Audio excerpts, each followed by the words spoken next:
სახელითა მამისათა და ძისათა სულისა წმინდისათა ჩვენთან არის ღმერთი. ამბა პიმენი ამბობს ერთ-ერთი წმინდა მამა. წყალი რბილია, ქვა მაგარი. მაგრამ თუ ქვაზე წყალი იწვეთებს, დროთა განმავლობაში ეს წვეთები მას გახვრეთს. ასევე ღვთის სიტყვა რბილია, ჩვენი გული კი ქვასავით უხეში. მაგრამ თუ კი ადამიანი ხშირად ისმენს ღვთის სიტყვას, მაშინ მისი გული იხსნება ღვთის შიშის მისაღებად. აი რატომ არის ადამიანისთვის ღვთის სიტყვის მოსმენა და მისი ყურის ხდება.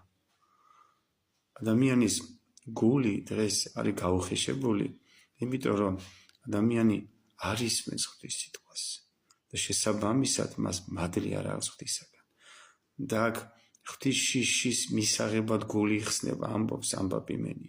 ღვთის შიში რა არის? ღვთის შიში მარტო ის არ არის, რომ აი ადამიანი რომ ფიქრობს, რომ ეხა მე თუ ამას ვიზამ, ეს ღმერთი დამსჯის და რაღაცა ასე ღმერთი რომ წარმოვიდგინოთ დესპოტად. ღმერთი არავის არ ჯის.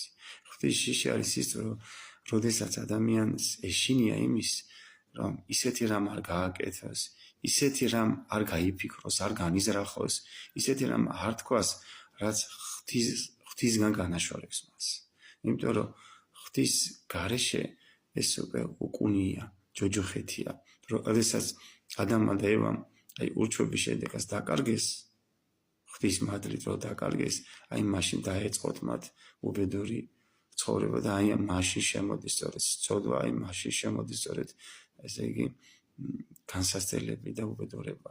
ღვთის გარეშე ადამიანი ვერ იქნება ბედნიერი, ვერც აქ და ვერც შემდგომ აქედან გასვლის შემდგომაც, ამიტომ აუცილებელია ჩვენი გაუხეშებული გულისთვის ღვთის სიტყვის ყურის ხდება და შემდგომ მისი აღსრულება.